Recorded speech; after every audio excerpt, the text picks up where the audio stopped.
Hey Dragon Slayers! Today's video is about carbohydrate quality versus quantity. Which is more important for reversing insulin resistance? So I encourage you to think of carbohydrates as being on a spectrum with regards to their effects on glucose and insulin. It doesn't always matter how many grams of carbohydrates you're eating if you choose foods that have good carbs.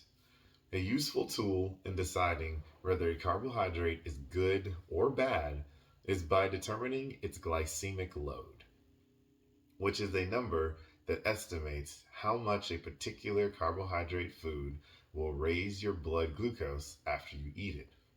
And, as you know by now, an increase in blood glucose will in turn spike your blood insulin. It's easy to confuse the glycemic load with the glycemic index. The glycemic index is measured on a scale of 1 to 100, and it basically measures simply how quickly the carbohydrate is broken down into glucose in the blood. Glycemic load, however, is measured 0 to 10 is considered a low glycemic load, 11 to 19 is a moderate glycemic load, and 20 plus is high. So, glycemic load, on the other hand, actually determines how much carbohydrate is in the food that can become glucose in the blood. So, let's take watermelon for example. With a glycemic index of 72, it's considered a high glycemic index food. Remember that index scale is 1 to 100. But its glycemic load is remarkably low.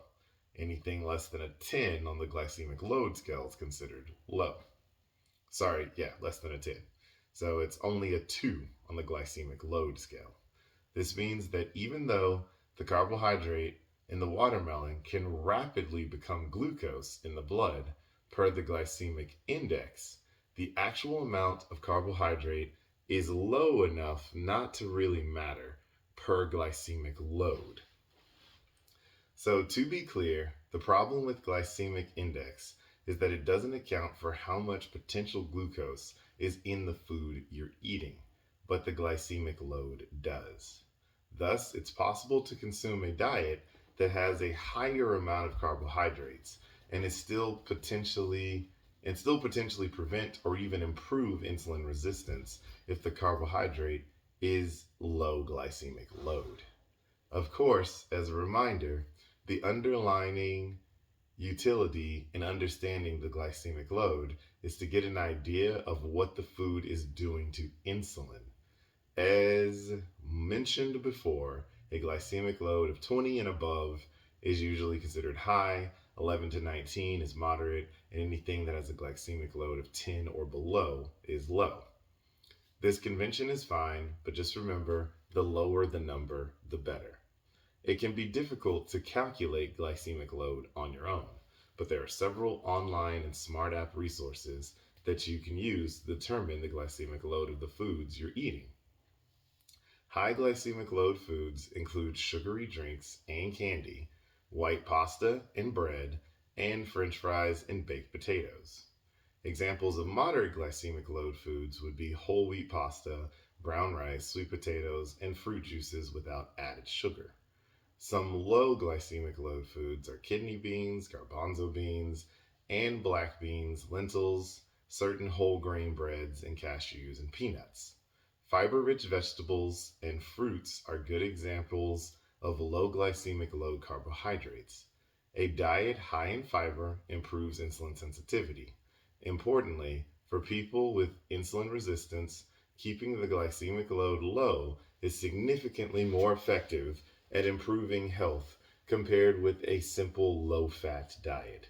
Focusing on glycemic load foods becomes particularly valuable if your diet is based mostly on plants and plant products. In general, most plant foods are lower in protein and fat and contain mostly carbohydrates. Obviously, there are exceptions like the fatty fruits, such as avocados, olives, and coconut. Nevertheless, Some plants are great sources of dietary fiber that can help control their glycemic effect. Many of us have heard that plant based diets are inherently healthier and more effective at preventing disease, though this isn't without debate. Regardless, a plant based diet isn't necessarily better when it comes to insulin resistance. The simplicity of eating low carb discourages a person from eating any insulin spiking packaged foods or snacks and treats, such as potato chips. However, such foods could easily be acceptable on in a vegan or vegetarian diet, insofar that they may not contain any animal products. The glycemic load provides a general and helpful guide, though it has its own considerations. What complicates the matter is that not everyone responds the same way to carbohydrate foods. Glycemic load is an estimated value, but your individual glycemic response may vary. So that's what I've got for you guys today. Don't forget to like and subscribe because it really helps the channel out. And remember, guys, that together, you and I will slay the dreaded diabetes dragon.